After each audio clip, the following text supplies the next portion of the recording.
establishing and managing silvopasture, as well as from his experience in range and pasture land and working with clients in conservation throughout the United States and in other countries. So we're really fortunate to have him as part of this program today, and I want to go on and turn it over to you. Thanks, JB. Well, the most important thing, well, it's two real important things. 10 o'clock. I've got about a half hour, give or take, right? We'll make that work. I like to stop on time because people get angry when you don't. And there's two really important things. Number one, if you need to get up and go out and go to the restroom, please do. I don't want to be responsible for any kind of accidents or anything like that that might occur. And number two,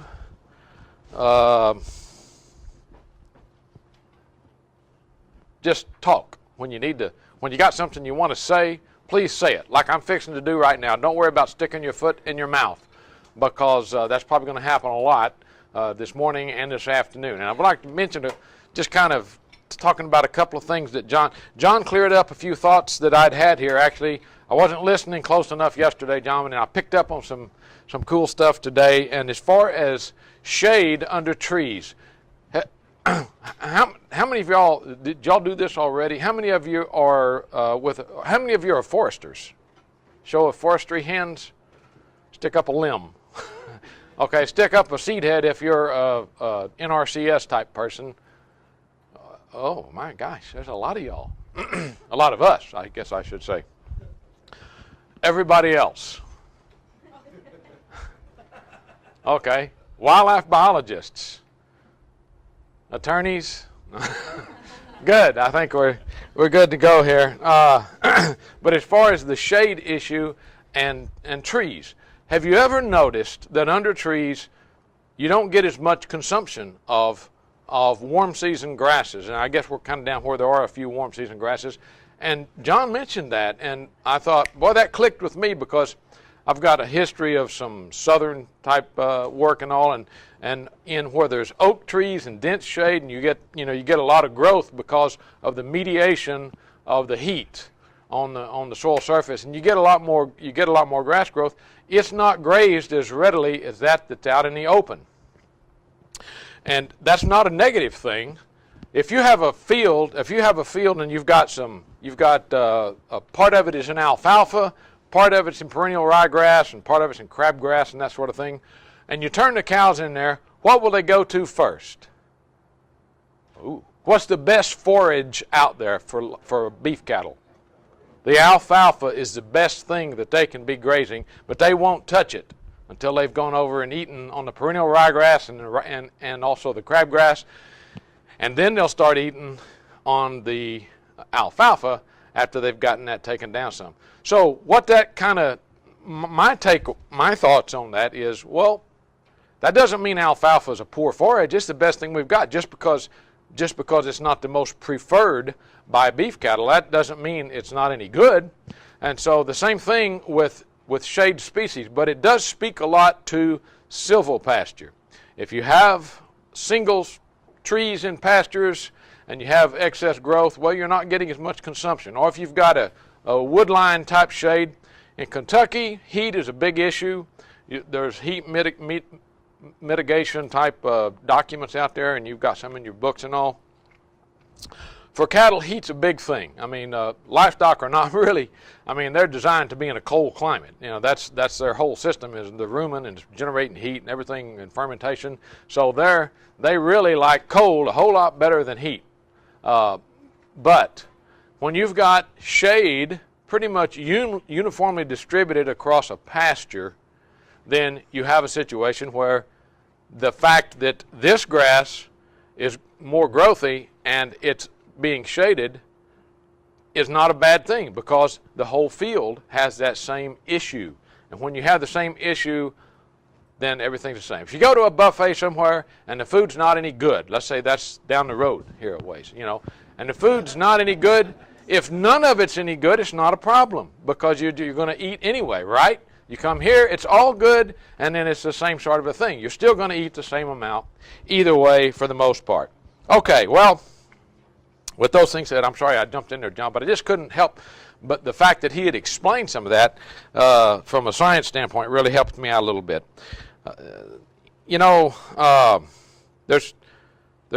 I'm going to go through 3 important things in working with clients. And those of you with NRCS and those of you with the Department of Forestry, and I'm not sure who y'all are with, but I bet you have clients, right? So when you're working with a client, there's 3 things I would like for you to focus on. Number 1, you know stuff. Okay? There are things that you know that need to be transmitted to the client. Otherwise, there's no need for you. Okay? You know stuff that they need to know. That's A. B, you don't know everything. Okay? Anybody want to challenge that particular thought? We predict things based on uniformitarianism. We look at the world and say, okay, things are going to progress in the same type of orderly fashion as they have in the past based upon climate, soils types, edaphics, the edaphic elements, the climatic elements. All these things are a given, and if that's the case, then we're going to have this outcome.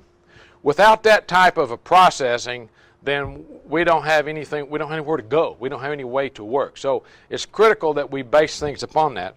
But there's also this thing that comes in once in a while that causes that to not be the case. Any of y'all remember carousels from slide shows and that sort of thing? You know how things are going to work out until you put it on there and you go to the next slide and it's upside down, or backwards, or whatever. Or you're going to the show and you're going to give your talk and you slip and it falls out and all the slides are all over the floor. So these things come along, and we witnessed some of that yesterday. You see things that don't really fit the bill, so you've got to make some transitions. So we'll go over those again. A, you know stuff that you need to transmit. B, you don't know everything. And C, the most important, your client needs to know what you know, and they need to know what you don't know. So how do you do that? Remember we said y'all need to talk. How do you go about that? How do you help a client know what you don't know?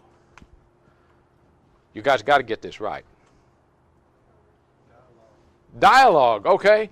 You do some communication and they can understand it. Okay, you don't understand this. You don't know what's going on. But then what? You'll find somebody that does. That's right. Most of my references and referrals for silvopasture come from the Division of Forestry in different states around the southeast and that sort of thing. And they would like somebody to come and talk to them about livestock management.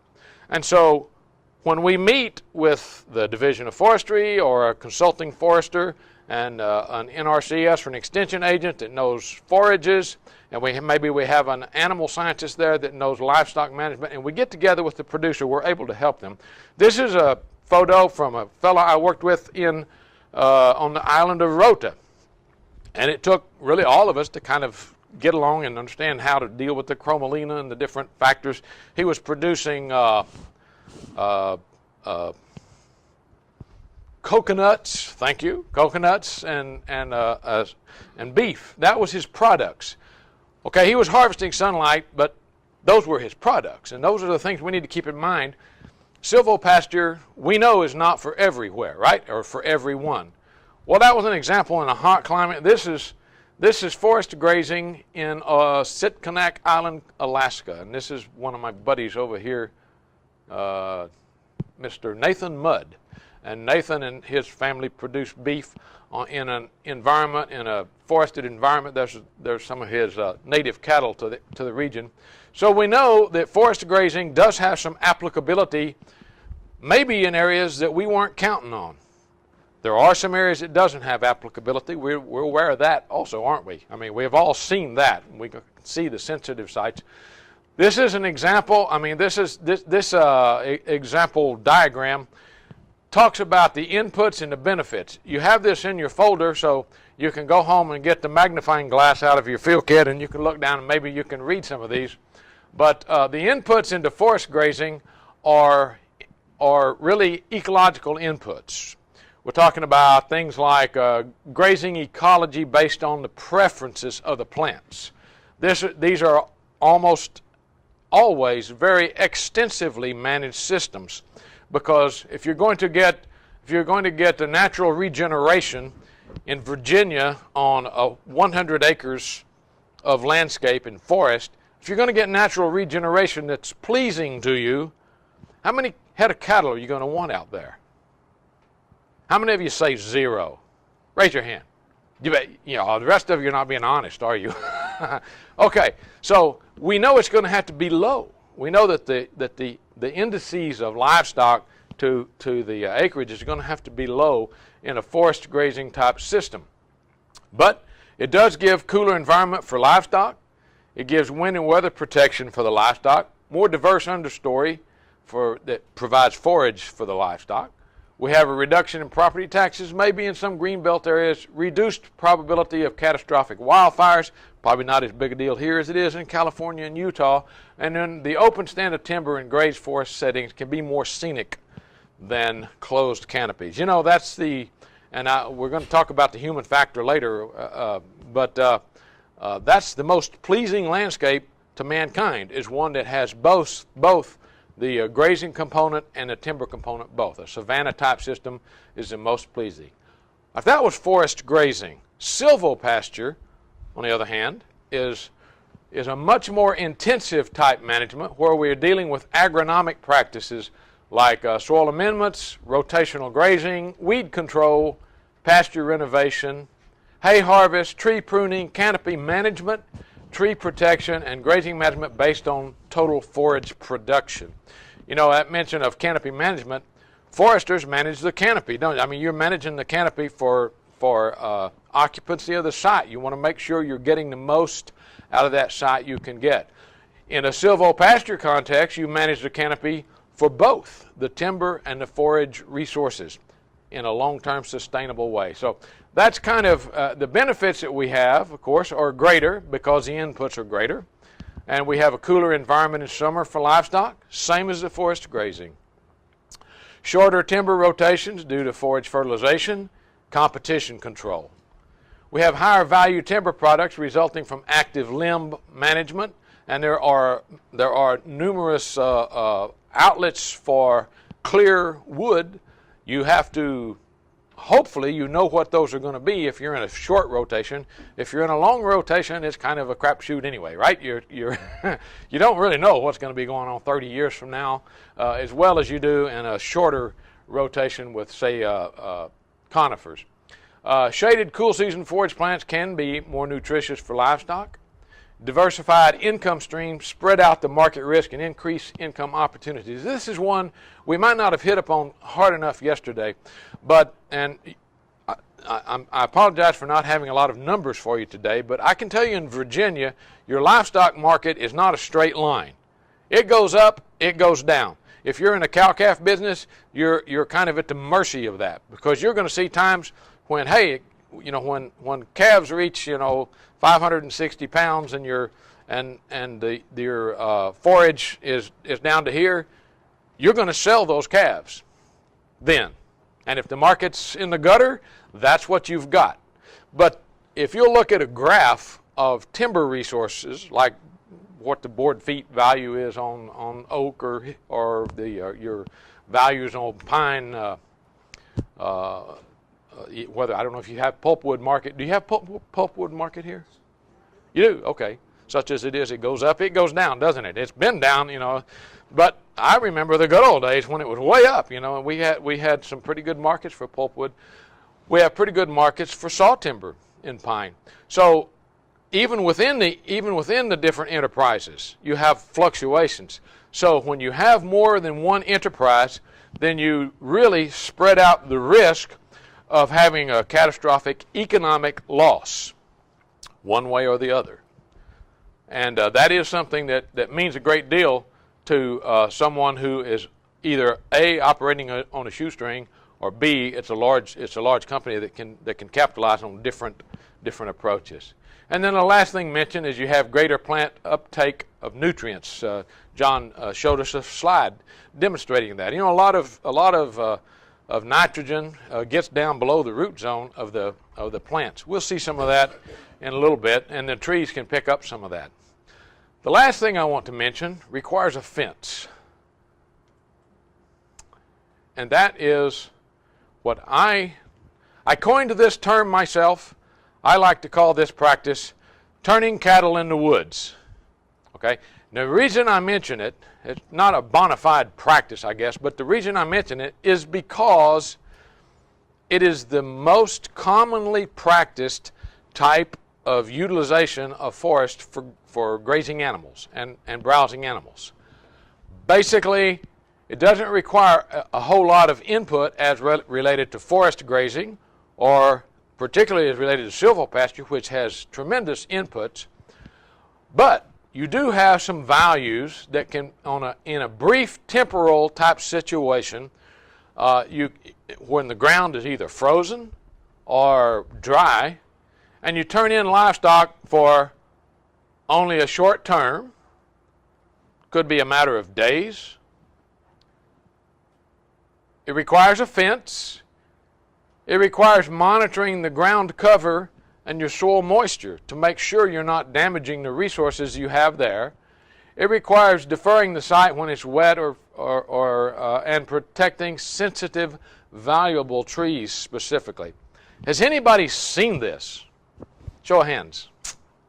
Okay, this can take place, and it can be a beneficial thing because the producer will realize, once again, a cooler environment in the summer for livestock, wind and weather protection for livestock in the winter, low quality roughage available for dry cows when it's carefully managed, and the ground cover can be maintained and serious compaction avoided if the site is briefly utilized only when soil condition is dry or frozen. That is what I call a brief temporal version of turning cattle in the woods. Okay, this one is a little more common. Actually, this one is way more common. This is a really old photograph. This has been done for eons. It's a wonder we've got anything left at all, you know. And this is also turning cattle in the woods extended. And you can see and here is the secret to this practice and why it is so widely utilized across this country. It requires only one thing: long-term, uncontrolled access. That's pretty easy to do, right? What do you have to do to accomplish that? Absolutely nothing. Well, the benefits that we see from that are, hey, we have benefits. Cooler environment in summer for livestock. 2, reduced timber value due to physical damage and increased tree disease due to root damage. That could be a benefit if you have too much income and you're needing long-term loss of income, I guess. 3, tree mortality. Now that's species dependent with high-density livestock stocking. 4, diminished or eliminated regeneration of high-quality trees. 5, transport of pasture nutrients to these forested loafing areas. 6, concentration of livestock parasites, bacteria, and disease organisms. That one's pretty hard to figure out a upside to that. And number 7, degraded understory and resultant increase in erosion. That is what a producer receives from implementing this practice. Now, show of hands, how many of you have seen this? Anybody seen this? Okay, those of you that didn't raise your hand, I suspect you're asleep because you have no doubt witnessed this out on the landscape. It's there, folks, and this is where I think we have the opportunity to share your knowledge as well as the things you don't know with our clients. And the way you share those things you don't know is how? Find somebody that knows how and get with them and get them to explain that. If you're a forester, get somebody that's really into forages. If you're a livestock specialist, get somebody that knows trees and somebody that knows forages. If you're a forage person, get somebody that's a forester, and get somebody that's an animal scientist to work with these producers to be able to explain the whole gamut of what's necessary for these silvopasture practices. A few home things. This is my youngest son, Will. We machine planted 4,000 or 5,000 white pine in Kentucky, and on these D slopes, these steep hillsides, we dibble those in with a dibble bar. You can imagine we did not plant as many per acre in that situation. This is the same shot, the same place. You can see Will's growing. He's over 6 feet tall, and the trees now are just starting to get, they're kicking off pretty good. I think it was I don't remember sure. I think it was 2004. No, it was 2005 when those were planted. This, on the other hand, is some longleaf pine that we planted at the Jimmy Carter Plant Material Center in a double row, wide row spacing. Once again, these longleafs now are are pretty good size. Dr. Mary Miller Goodman and one of my young'uns actually did the research on forage management in these silvopasture systems that we established there. You can see the rod rows here, or not rod rows, but the rows of perennial ryegrass and clover that were planted into this sand situation. Now a little discussion on nut tree and cool season grass silvopasture. The thing here that gets my attention is this tree is a nut tree it's an improved nut tree that's been planted there. I think that particular one, it doesn't matter what it is, but it is a nut tree that is an improved situation, and it requires protection of some sort. Here are native black walnuts that were planted from just a state mill run type of trees. We machine planted these by the thousands, and then protected. Whoa, you're right. It's kind of sensitive, and then protected them once again with a polywire. The spacing on these, really can't see much in the background, but the spacing on these is 60 by 60. And so it's 60 feet between the rows, 60 feet within the rows. That's not what I recommend for everybody, but I was planting high value nut trees, and one of the reasons I was planting them in this fashion, they're grafted several years before, 2 years prior, and then we actually planted these bare root, believe it or not, and they did quite well. One of the situations that we've encountered is trying to get your forage management, your weed control. These sorts of things have to be timed pretty well, and also, for example, you can see this particular walnut tree is already leafed out, and we're spraying here. So you have to have setbacks, and you have to really be careful on the wind, managing the wind, and also what formulation you're using. If it's an amine 2,4-D, you're doomed. I'm sorry, if it's an ester formulation of 2,4-D, it's all over. You're going to kill all the trees in the pasture. But if you've got a water soluble type and you've got low pressure, crank that baby down to about 35 pounds. Just kind of let it, flop out there, and then when you start seeing the wind begin to blow, stop, and wait till it stops and move on a little bit.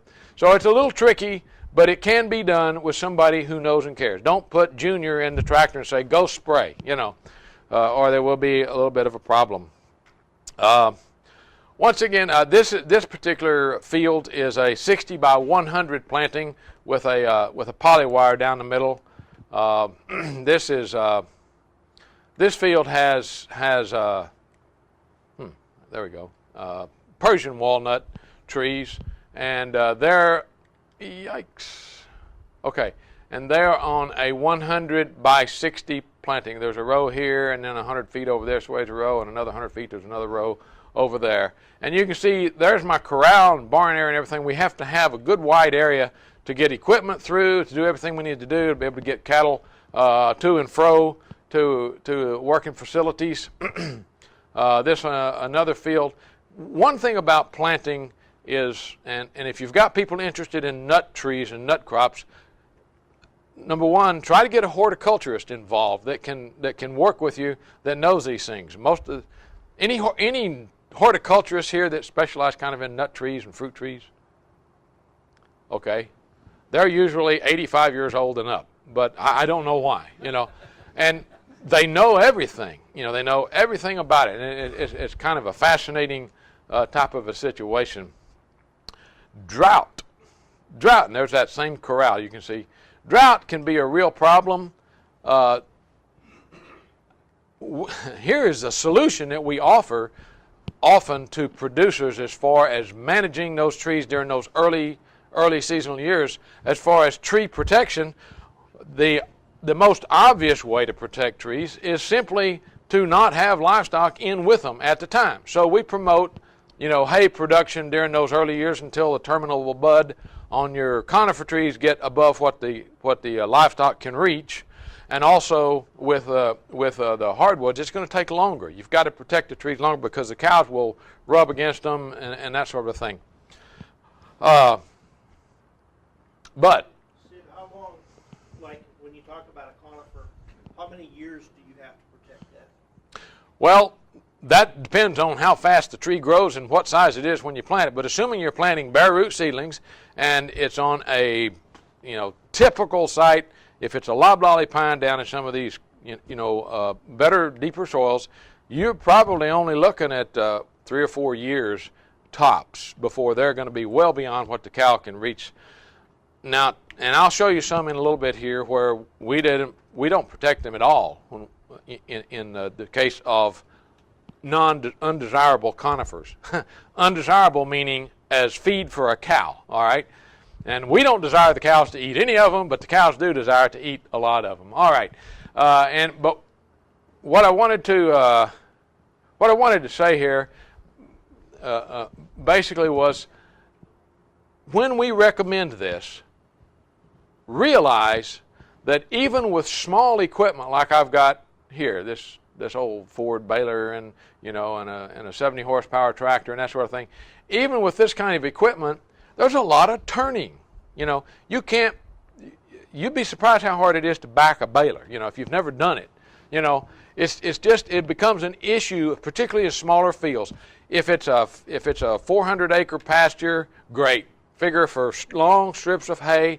If it's a 16-acre pasture that's kind of wiggles this way and that way, and boy, I tell you what, it gets hard. So put a lot of thought into that. Don't just say, okay, produce hay.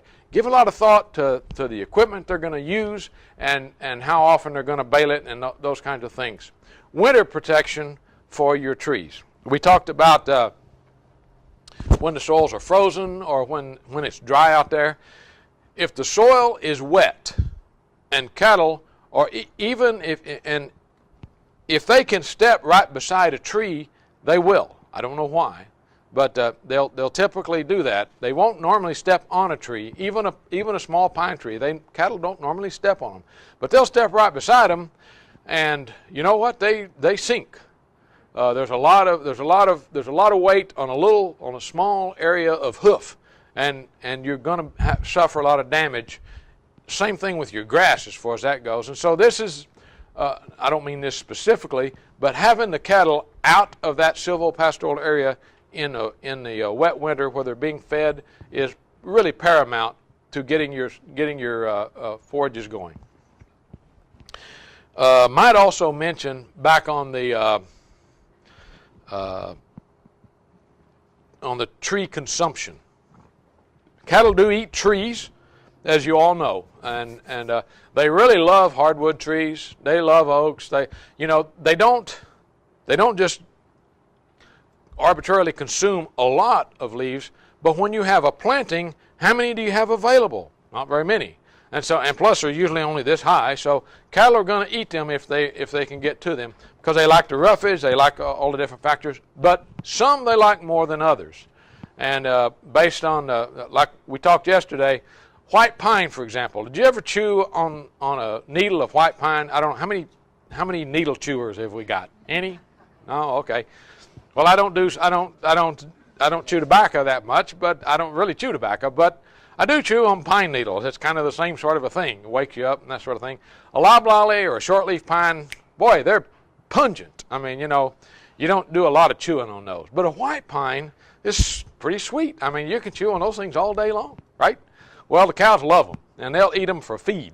So you've got to protect them from that.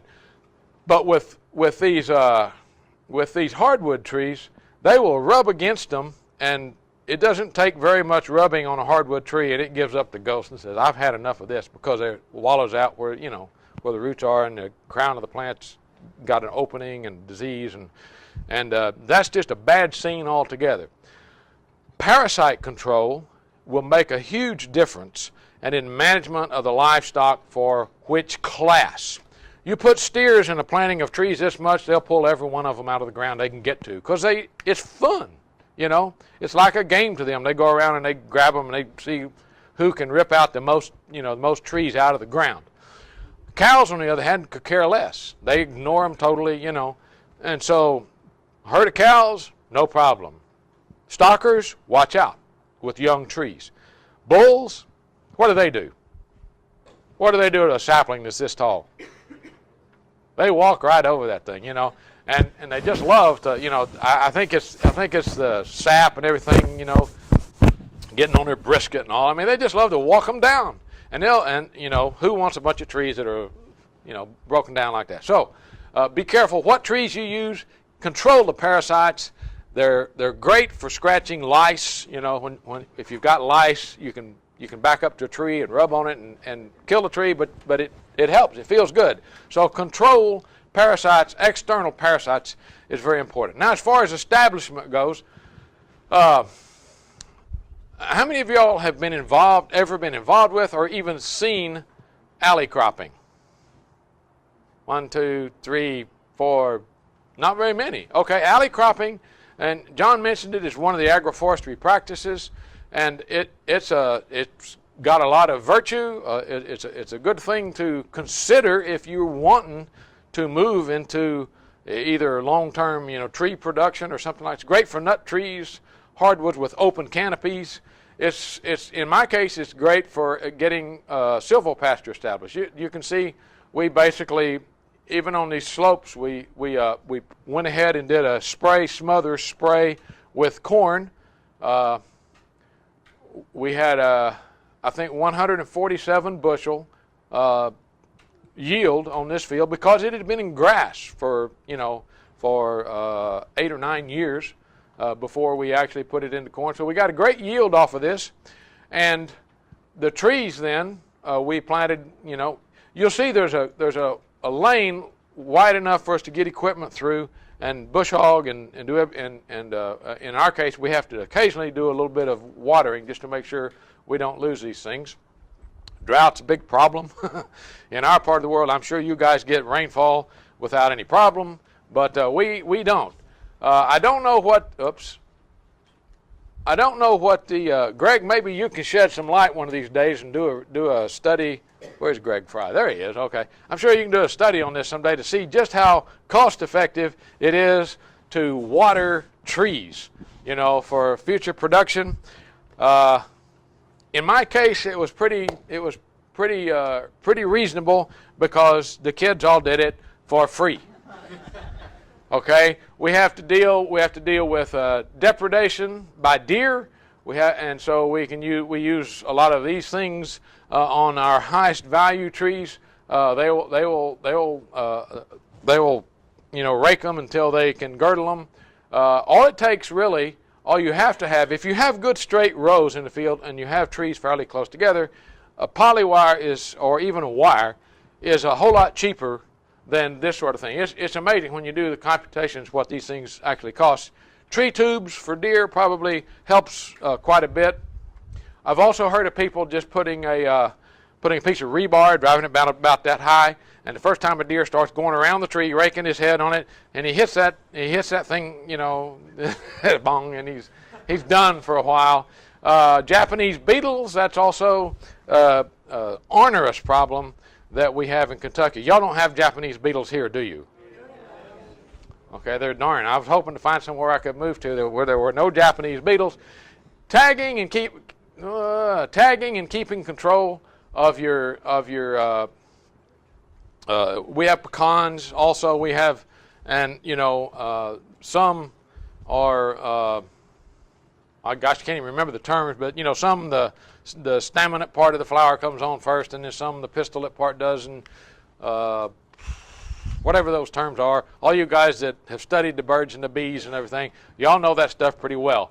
But I can tell you that the pollen doesn't come off at the right time for pollination in a lot of trees, and so you have to keep good track of that. Make sure you've got a horticulturist there that can work with you just a little bit when you're dealing with somebody that's going there.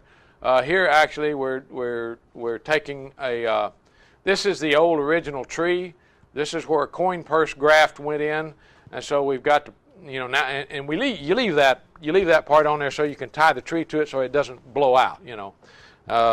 Just little things that those horticulturists can help you with. Reasons to incorporate. Oh, I'm pretty much done. Reasons to incorporate silvopasture into a farming and ranching operation. When is the best time to plant a tree? You guys from yesterday should remember that one. 20 years ago. That's when you need to plant a tree. It's 20 years ago.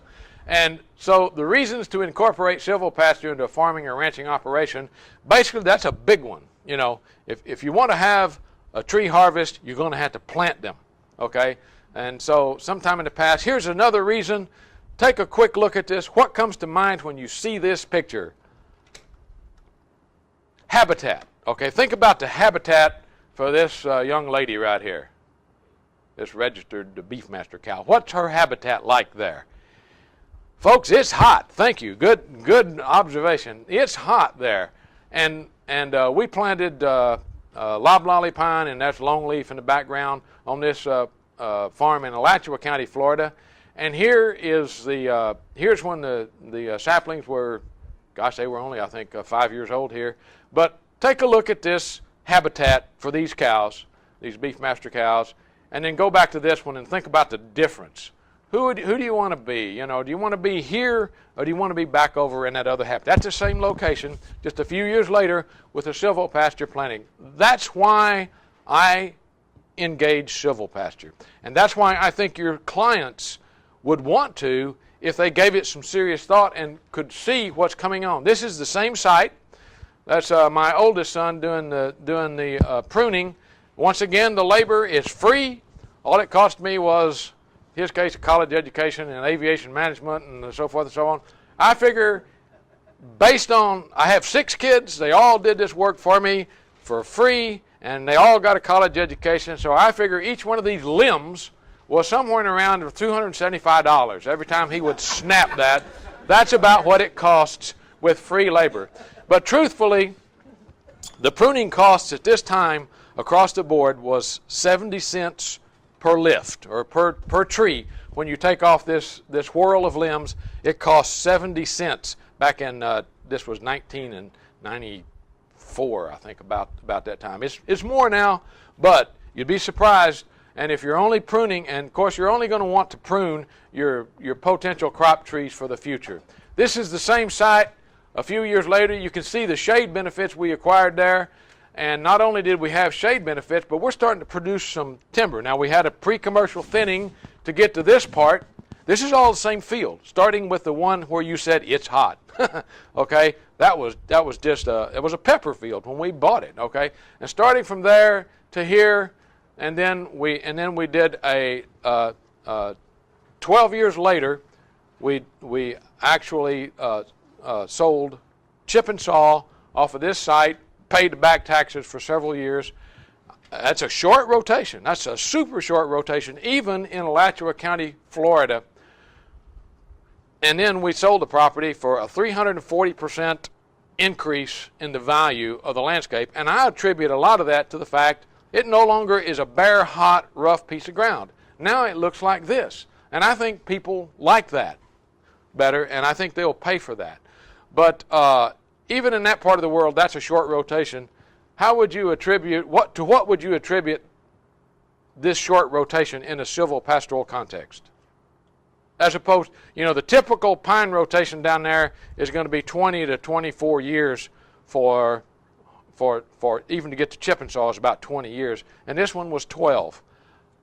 That's not that's not a rule of thumb or anything. That's just what happened on this site. And to what would you attribute that? No, management. Competition. Original density, competition, kind of the same sort of a mindset there. And that's a big factor, because the biggest competition for a pine tree is what? Another pine tree right next to it. Okay, so these were planted on a much wider spacing, and then the stems per acre were maintained in an open type standpoint, which thus you have to prune. And then you mentioned the other one, which is fertility. All right, John talked about the nitrogen and the other, this moving down through the soil profile. The grass doesn't get it all; the tree gets some good deal of it. And so we fertilized these trees inadvertently, you might say, as we fertilized our pastures and grew as much forage as we could. This was a silvopastor site we implemented in Alabama, basically from a forested circumstance. And I can tell you from experience, getting to here from a non-forested site as opposed to from a forested circumstance is a whole lot safer, a whole lot easier, and costs a lot less money.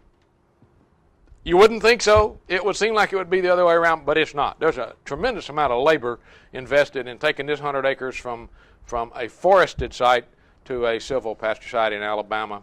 Well, we have a lot of the same issues with silvopasture that we do with land management. And really, and I don't mean to step on any of your disciplinaries, because we split things up and we break them down so they're easy to work with. But there's no difference between forestry and grazing management and pasture land and crop land and stream side management and buffers, and so it's all the landscape. And we need to I think take a look at this from an interdisciplinary standpoint and bring everybody we can to the table and get all the ideas and learn the best ways to deal with this. This is a beautiful thing to me when I see that. Okay, can you all see that? If you've all seen it, I'm going to click on, because I don't want to leave you with that thought. There's our disclaimer thought. But I want you to think about that. When my wife and I moved to Florida with my couple of young'uns, we moved down to the Everglades region into a subdivision. We moved off of about 1,300 acres in Texas. We moved into a postage stamp yard in a subdivision in Port LaBelle, Florida, down in the Everglades region. And we had a little chain link fence in the backyard.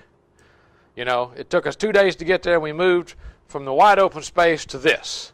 Well, I sold all my cows, sold the horses. Basically, the only thing we took with us was Hank. Hank was our, Australian Shepherd cow dog that we used day in and day out.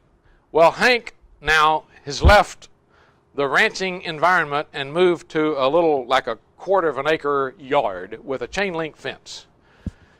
Well, the chain link fence wasn't that much of an obstacle to Hank, so he kind of thought he was still out on the ranch. He went wherever he wanted to go, but he would always come back, of course, to the food. And we'd been there about 3 or 4 days after we moved our stuff and everything. The neighbors were on vacation, and Viola knew they had a rabbit in a cage on their front porch that some people were feeding for them. She had seen that thing. Well, Hank shows up with this rabbit. I did not. It was dirty, filthy. I mean, it was covered in dirt. No telling what had happened to that rabbit. When we saw him on the front door, he was proud of it. I got you this rabbit. But Viola was mortified. She kind of shrieked, when she saw that thing. She said, "What are we going to do? When the neighbors come back, what are we going to tell them?"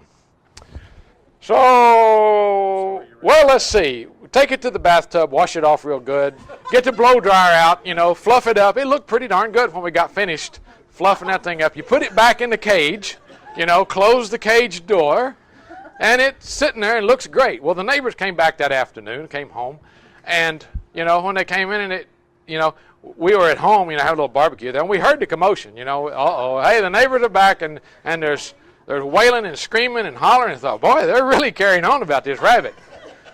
So, we strolled over there. I guess we ought to see what's wrong, and, how's it going? And they say, and his wife came over to Mama and she said, it's our rabbit. And she said, yeah. She said, it died before we went on vacation. We buried it over there in the yard. And so,